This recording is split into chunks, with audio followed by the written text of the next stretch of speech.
Yes, Iteye Sports, welcome again to the home of European sports news. Mu rwego rw'imikino yo ku mugani wayi, transfer news, sports analysis, team talk, and of course breaking news. Here we brief sports to make imikino European sports news only. Amakuru y'imikino yo ku mugani burayi yonyine nkuko mubizi niyo tugerukaho ahangaha kuri Iteye Sports. Nkagushimira cyane wowe wakoze subscribe, nkagushimira cyane wowe tubana umunsi ku munsi, nawe utarayikora ushobora kuyikora kugira ngo byinshi cyane tugenda tugarukaho uje ubikurikira. Les amis, ni weekend y'imikino, ni weekend irimo byinshi. Ekipe ya Arsenal itsinze Burnley ibitego biri kubusa, performance cyane kuri Declan Rice ndetse na Victor Gyökeres bayifashe kubona amanota 3 ikomeza kuyobora urutonde rwa championnat, mu gihe ekipe ya Manchester United inganyije na Nottingham Forest ibitego 2-2. Iyi ni match tugiye kuganiraho, ahubwo ni match zose tugiye kuba dukoraho icyo twita full time reaction ndetse na full time analysis. Ndahera kuri lineups cyangwa se ku bakinnyi babanje mu kibuga. Ekipe ya Man U yari yabanje mu izamu Senne Lammens, bamyugariro bari batatu, Luke Shaw, Matty Delight ndetse na Lenioro. Hanyuma ku ruhande rwa ekipe ya Man U hagati mu kibuga birumvikana Bruno Fernandes captain na Casemiro, mu gihe wing back kuri right hari Diallo, left hari Diego Daro. Hanyuma double inside forward babiri bari Matheus Cunha, Bryan Mbeumo ndetse rutayizamu yari Benjamin Sesko. Ni system ya 3-4-2-1. Hanyuma ekipe ya Nottingham Forest mu izamu yari ifite Matt Sales, bamyugariro barimo Savona kuri right, kuri left hari Neco Williams, hagati muri central defense Murillo ndetse na Milinkovic, hagati mu kibuga Elliot Anderson na Douglas Luiz, batatu b'imbere barimo Danny Ndoye, Morgan Gibbs White, Callum Hudson-Odoi ndetse rutayizamu yari Igor Jesus muri system ya 4-2-3-1 ekipe y'umutoza Shandaisi. Hanyuma ni match ekipe ya Manchester United yatangiye neza pe. Ekipe ya Man U yatangiye neza, ubwo mbanje ninjire muri statistique mucyo twakwita enda imibare y'uyu mukino. Ekipe ya Man U ball possession yari ifite 59, ekipe ya Nottingham Forest ifite 41. Byumvikana ko ekipe ya Man U ku cyitwa kwiyarira umupira no kugumana yari iri imbere, yari iri hejuru cyane. Hanyuma kuri expected goals ekipe ya Nottingham yari iri hejuru kuko yari iri kuri 1.92, Man iri kuri 1.15. Hanyuma kuri total shots ekipe ya Man yateye amashoti menshi aruta aya Nottingham Forest, kuko ekipe ya Man yateye amashoti 18, Nottingham Forest itera amashoti 17. Mu gihe umuzamu wa ekipe ya Nottingham yakoze saves nyinshi, bikumvisha nyina akazi ekipe ya Man yamuhaye.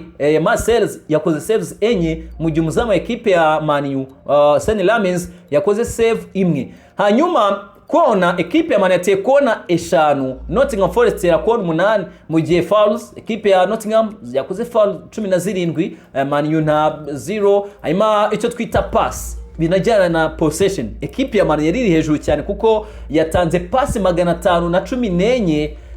Hanyuma ekipe ya Nottingham itanga pass 344. Hanyuma ekipe ya Man yateye tako 12, Nottingham itera attack 17 zinajyana na za foul. Hanyuma free kicks, kufra ekipe ya Man yabonye kufra 10, Nottingham ibona kufra 7.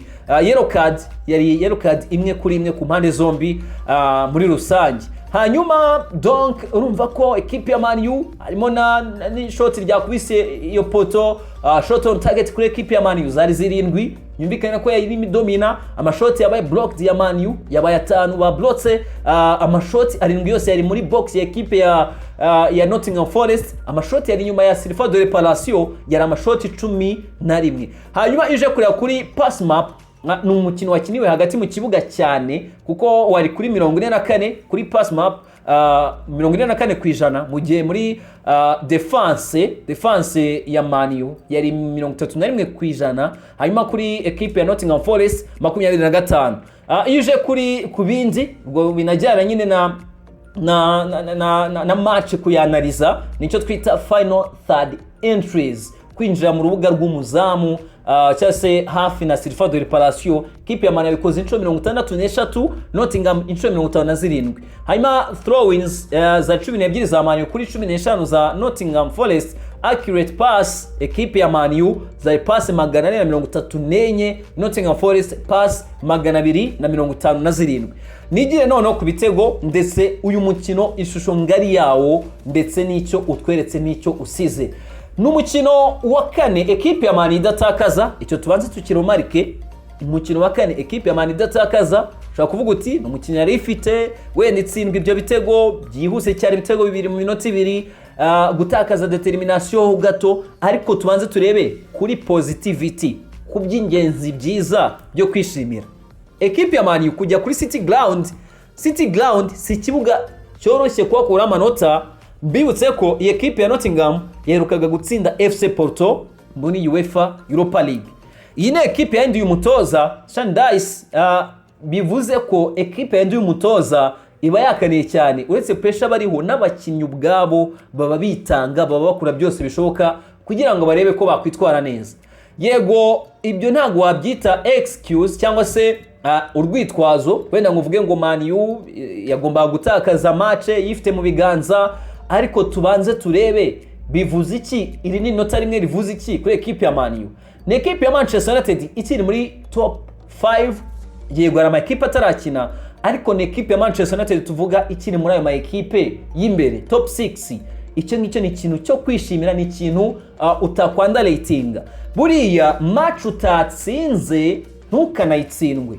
Inota rimwe mwabonye ekipe ya Arsenal iserebura inota rimwe kuri ekipe ya Man City, ariko iryo nota rimwe ekipe ya Arsenal yabonye kuri ekipe ya Man City ni inota rifite byinshi cyane rivuze. Ni inota uyu munsi tuvuga tuti riratuma iza imbere kuri table, ndetse harimo n'ikinyuranyo cy'amanota ku ma ekipe ayikurikiye. Bivuga ngo inota rimwe muri shampiyona y'Ubwongereza ni inota riba rifite byinshi cyane, rivuze kuri ekipe ya Nottingham Forest yagerageje kudefanda, yangaga kuba yatakaza match iri mu rugo kuri City Ground. Ni inota ekipe ya Man igitego cyo kwekurayizinga cya Diallo, donc gifashije ekipe ya Man kubona inota riri crasho crasho. Muri rusange ibyo ngibyo byo tubyumve ndetse tunabyemere. Ni ekipe ya Manchester United umuntu yavuga ko uko umukino watangiye, ni ekipe ya Man U, ubwo ndagira ndeba kuri key moments za match.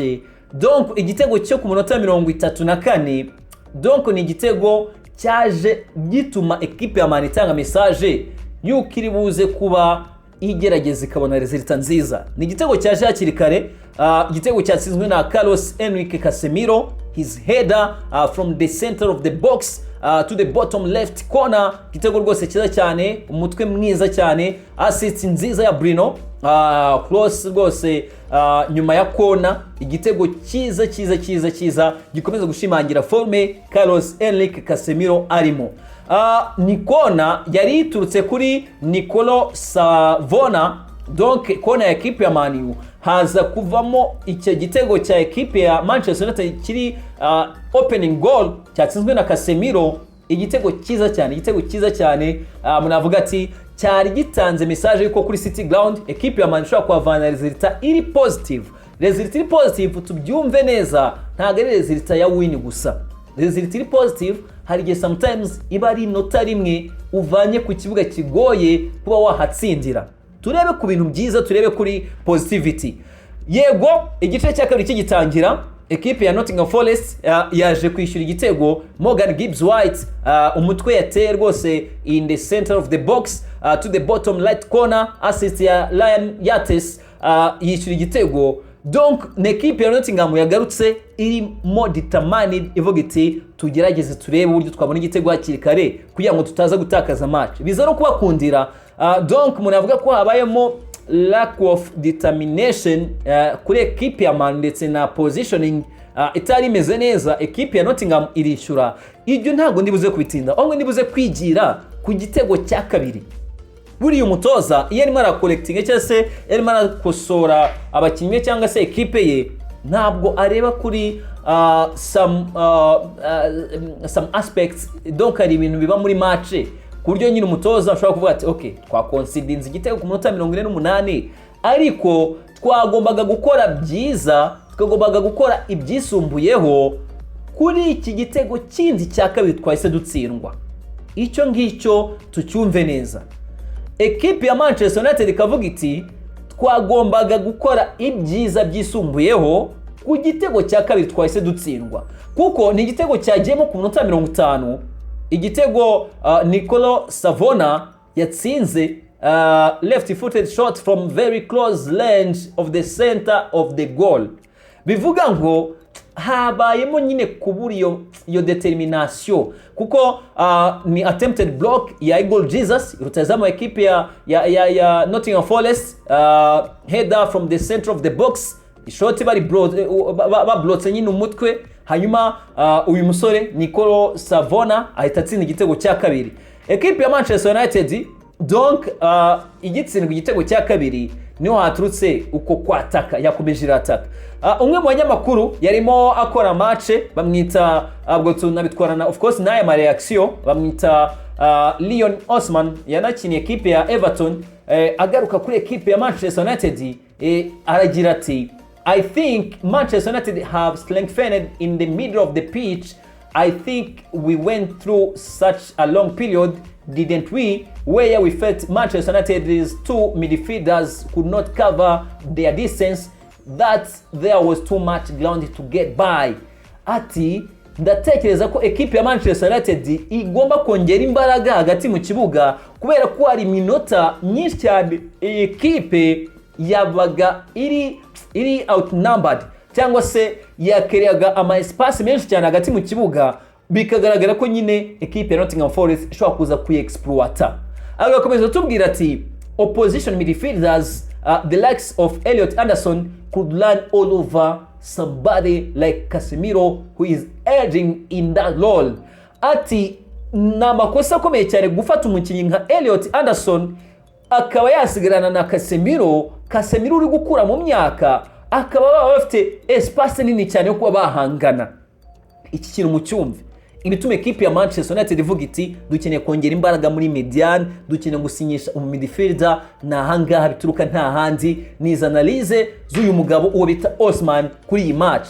Akatubwira ati but United have sort of brought in the wide men, the distances are better. Casemiro is now having to only operate in 15-yard bursts rather than 25-yard bursts. So I think one of the reasons he's looking so good, I think the organization of Manchester United has helped him in the last few weeks. Donc agashima cyane uburyo ekipe ya Man U ifite abakinyi beza upward, of course ubwo performance ya Brian Mbeumo, akagaruka no kuri Matheus Cunha, n'abakinyi beza, umuntu yavuga ko nyine donc bari kugaragaza ko performance ndetse nuko bitwara bazafasha ekipe ya Manchester United.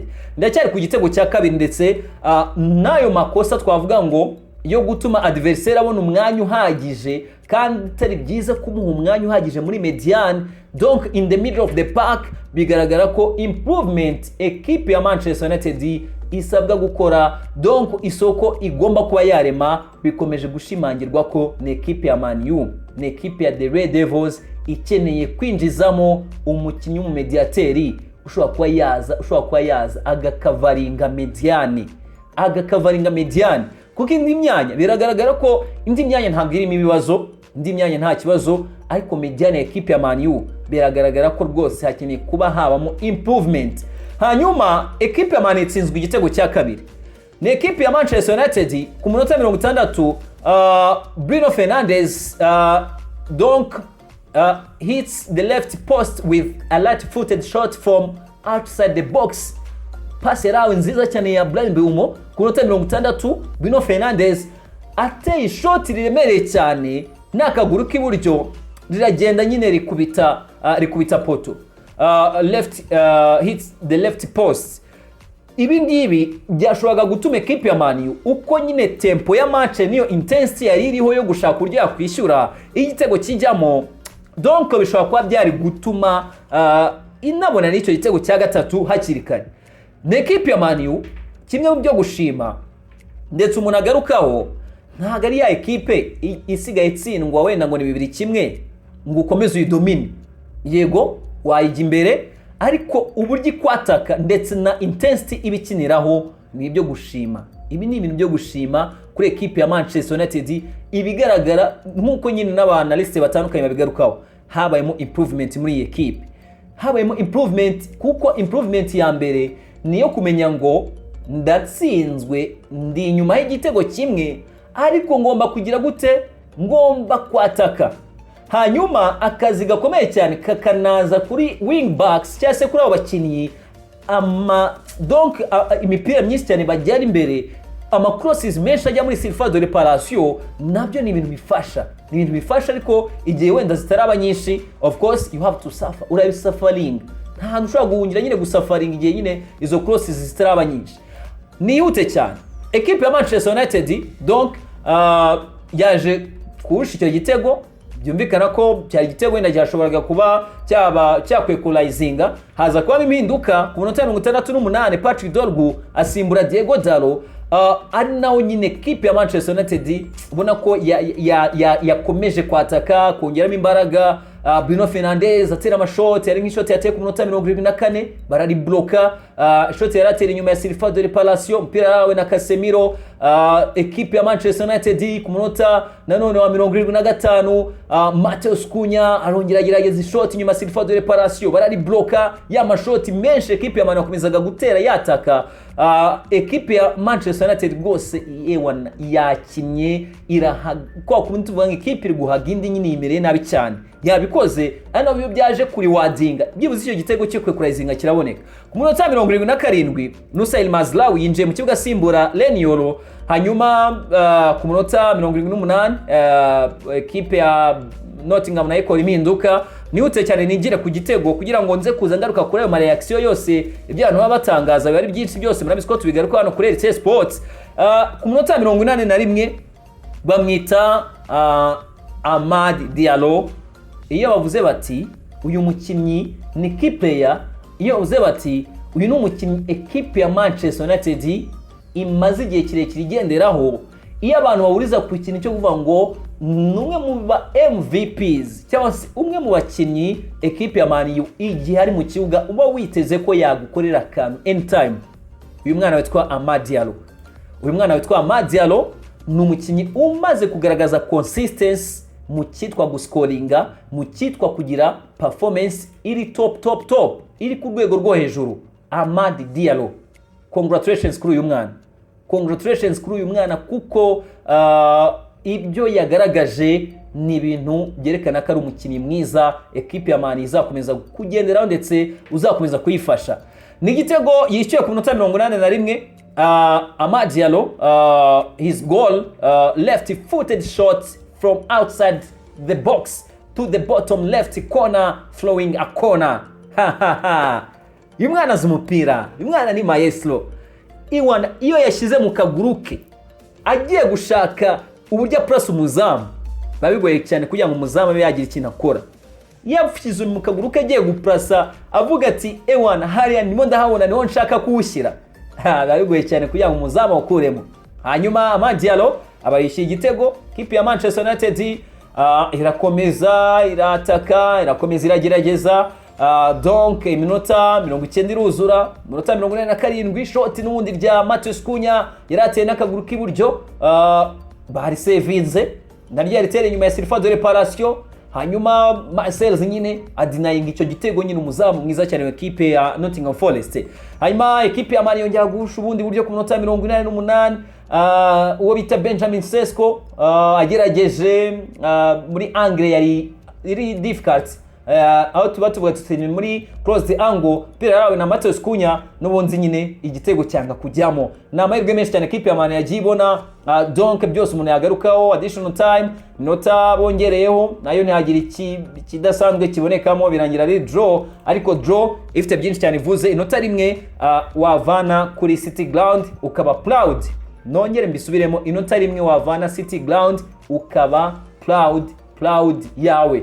Amad Diallo ati we will learn from slow start to second half. Tuziga uburyo dutangira umukino n'uburyo umukino tuwurangiza. Amad Diallo amagambo atangaje rwose atubwiye match kirangira icyo twita post match interviews, icyo ahita atangaza biswa hano duhita tukikugezaho live hano kuri RT Sport. Uyu mwana ati it's always difficult to play Nottingham Forest.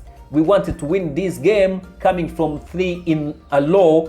We are a bit disappointed because we go home with 1 point, but we will learn from this. Nongere bisubiremo. Umukinnyi ubwo arabyivugiye ati biba bigoye equipe ya Nottingham Forest ntabwo ari equipe yoroshye kuba wayitsinda. Twashakaga gutsinda uyu mukino kugira ngo twongere ku mikino 3 twari duherutse gutsinda.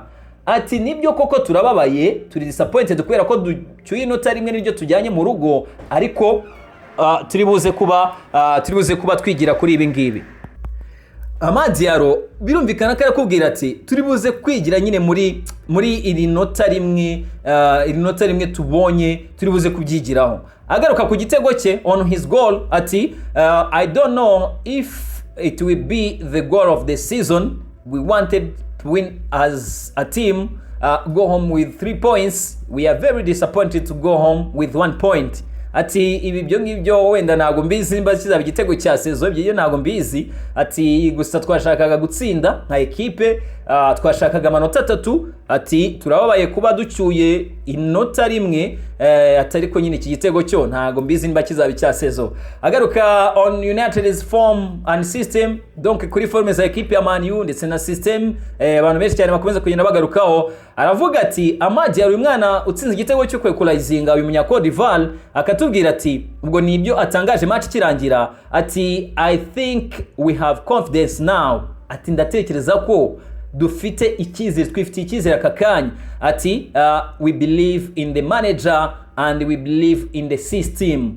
Twebwe twizerera mu mutoza wacu kandi twizera ibyo dutoza n'ukuntu adukinisha, ibyo tubwira ngo dukine turabyizera. Ati everyone is now focused. We are training to do the best. We have 3 wins in the row and we wanted to make it 4. We were unlucky. Ati reka babwire ko buri wese mu equipe uyu munsi buri mukinnyi wese wa equipe ya Man U ari focused, aratuje, ari pose. Ati tukora imyitozo kugira ngo turebe ko twakwitwara neza. Ati ni imikino 3 dutsinze. Ati twashakaga kugira imikino 4, twashakaga kugira imikino 4 nubwo nyine tubuza amahirwe. Diallo arakomeza tubwira ati we are doing things step by step. We believe in the manager like he believes in us. Ati twebwe turibuze gukomeza kugenda intambwe ku yindi, umukino ku wundi. Umutoza turamwizeye kandi nawe aratwizeye, yizeye ubushobozi bwacu. Ati every game for us is like a final. Buri mukino twebwe turi gukina kakanya umeze nka final. Buri mukino wose turi gukina kakanya twebwe ni nka final. Ati we wanted to bring this team to the top level. Ati dushaka kandi turifuza kugarura iyi equipe ku gasongero aho yahoze. Nizo ntego zacu. We wanted to win this game and we are disappointed as a team. Twashaka gutsinda uyu mukino, turababaye nk'ikipe, ariko nyine ni nota rimwe tujyanye mu rugo. Amagambo ya Diallo post match interview, post match reaction y'uyu mwana utsinze igitego cyo kwekulayizinga. Byose se ntubizi ko itubikurikira ngaha live kuri RT Sports, byose bakibitangaza ugahita ubyumva ugahita ubikurikira. Ubwo rero nizere ko byinshi cyane kuri iyi game ya Man U bikurikiye. Ni draw itari mbi, ni draw. Equipe ya Man U bagomba kuba proud of it kuko nyine City Ground sahanu wajya nyine ngo havani nota rimwe ngo ugende uvuga ngo ni nota rimbabaje, ni nota ubwo wishimira ukabyubakiraho nkuko nyine na Diallo yaravuze ati tubize kwigira muri ibi ngibi, ukabyigiraho ukubyigiyeho nyine nibyo bituma nyine match zikurikiyeho ugerageza ukaba wakwitwara neza. Gusa City Ground kwa vani nota rimwe si ibintu bibi kuri equipe ya The Red Devils. Umuntu yanashima performance kuri abakinnyi rwose kutemera gutakaza match, binakomeza kubaka iyo confidence, icyo cyizere cyo kubaka momentum cyo kuvuga ngo nimba dutsinze match ntago dushaka gutakaza games. Donc kugira ngo bubake icyo kintu nkuko Diallo nawe bigarukaho, kugira ngo babashe kuba babikora nuko bagomba kubakira kuri izi resulta ziba arizo kubakiraho. Resulta nyine ni watakaje match cyangwa se watsinze match. Burya iyo ubashe gukora ibyo bintu uba ukoze ibintu byiza cyane. Hanyuma ubwo mumbwire namwe uko iyi game muyakiriye, ese ni draw wakiriye gute ku equipe ya Man inganyije na equipe ya Nottingham Forest? Ni draw ikunyuze cyane, draw uri disappointed? Ese ni buri disappointed? Donc watubwira iki, wadutangariza iki? Hanyuma ubwo ibindi nyine babigenda bizamuka, murabizi ko byose tubigarukaho ahangaha kuri RC Sports mu rugamba kuri imikino yo ku mugani burayi. Transfer news, sports analysis, team talk and of course breaking news. Here we brief sports. Equipe ya Arsenal iri on fire brother. Equipe ya Arsenal iri on fire. Yo tukubwiye tuti equipe izahagarikwa nande, ni ibingibi tuba tuvuga. Fata Burnley yisange Tafmo kubita ibitego bibiri. Win itumye equipe ya Arsenal ikomeza kuza imbere, ikomeza kuyobora urutonde rwa championnat. Iyi ni win donc ifashe equipe ya Arsenal gukomeza gushyiramo gap. Ushobora kuvuga uti yego wenda haracyari kare, Man City rakina, Liverpool, ariko equipe ya Arsenal iki kintu imaze kubaka cyo kudatakaza. Donc iki kintu equipe ya Arsenal imaze gukora cyo kubaka igitinyiro, cyo kubaka equipe utapfa gutsinda igitego, icyo twita gukora clean sheet. Imaze kubigira routine, kutenjiza igitego imaze kubigira umuco, which is good, kuko ibingibi bizaye bituma equipe yose igiye guhura na Arsenal iza yikandagira, izivuga iti ese igitego turakibona. Narimo ngaruka kuri performance nziza kwa bakinnyi batandukanye bi equipe, barimo Victor Jokeres watsinze igitego, rutayizamu abantu bagenda bashidikanya, ariko still ubona ko agomba kuzafasha Mikel Arteta, ndetse n'igitego cyiza cyane, pass nziza cyane ya Petit Maitland uwo bita Leandro Trossard, free header ya Declan Rice atsinda igitego, bituma equipe ya Arsenal donc yitwara neza, ibona amanota atatu muri rusange. Hanyuma mediane equipe ya Arsenal yitwaye neza cyane. Uwo bita Declan Rice ati they maybe lost once in like 18 months. We knew it was going to be tough, so we had to stick to our principles. Our quality shone through and we could have scored 4 or 5 in first half. Ati twari tubizi neza ko ari equipe nziza cyane mu gihe cy'umwaka n'amezi atandatu, maze igihe yitwara neza hano mu rugo Tafmo ku kibuga cyayo. Ati se equipe mbi, tubizi ko ari equipe nyine tugomba kuza twastikinze cyangwa se turi ku mahame yacu kugira ngo twitware neza. Ati ubuhanga bwacu, karite zacu nyine zigaragaje. Ati mu gice cya mbere twashobora no gutsinda ibitego 4 cyangwa se ibitego 5. Declan ati it's important we keep scoring goals. 2 goals are perfect for us. Ati ni by'ingenzi cyane gukomeza kugenda dutsinda ibitego. Ati gutsinda ibitego 2 ni ibintu by'ingenzi cyane kuri twe, ni ibintu byiza cyane kuri twe. Declan agaruka kuri equipe ya Arsenal agakomeza tubwira ati if you look at the second goal as a whole, we are defending a long throw from our own half. Big Gabi wins the ball and I keep running with the ball. I was like a traditional number 9. Kipe ya Arsenal rwose itsinze Burnley ikaba ikomeje kwitwara neza cyane. Kipe ya Arsenal equipe ya Arteta ikaba iri unbeaten mu mikino rwose 12, win 9. Donc equipe ikaba ikomeje kuyobora urutonde rwa championnat, ikomeje kuza imbere, nubwo uwo bita Marcus Edward na kufra ya nyuma ya kubise poto, igitego byibuze ndacyari kujyamo clean sheet equipe ya Arsenal ntibone, ariko nyine ne equipe yitwaye neza throughout the game nkuko Declan Rice abigarukaho. Rwose ikaba ari equipe ikomeje kugaragaza performance zidasanzwe. Equipe ya Arsenal nakora impinduka rwose, ukabona ko abakinnyi bavuye kuri bench baza hari icyo bongeramo, ubona ko abakinnyi bava ku ntebe y'abasimbura hari icyo bongera muri squad, which is good. Ni ibintu byiza buryo ufite squad nziza, ugiye iyo bench yaho uri buze gukora rotation, abo ushyizemo bakaza basimbuye bakaguha umusaruro. Ubwo rero na equipe ya Arsenal, congratulations kuri equipe yitwaye neza. Ubwo post match reactions ibyo batoza baba batangaje, haba Mikel Arteta n'abandi bakinyi batandukanye, haba Ruben Amorim n'abandi bakinyi batandukanye, byose ndibuze kuba mbiguha neza cyane. Noneho ahangaho nayimo ngaruka gato kuri full time reactions ndetse nibyo nk'umukinyi umwe kuri buri equipe aba yagarutseho, ndetse n'icyo twabonye mu mukino n'ishusho ngari ya game, kugira ngo tuganire neza cyane ahangaha kuri RC Sports. Mu rw'amakuru y'imikino yo kumugani muri transfer news, sports analysis, team stock, and of course breaking news. Here we brief sports, do make imikino, European sport news only. Amakuru y'imikino yo kumugabane muri yonyine niyo twebwe tugarukaho hano kuri RC Sports. Nkagushimira cyane wowe twari turi kumwe, nkagushimira cyane wowe wakoze subscribe, nawe uyikoza akakanya kugira ngo ukomeze uryoherwe n'ibyo tugereranda tugarukaho hano kuri RC Sports. Stay in touch, stay connected, ndabakunda cyane.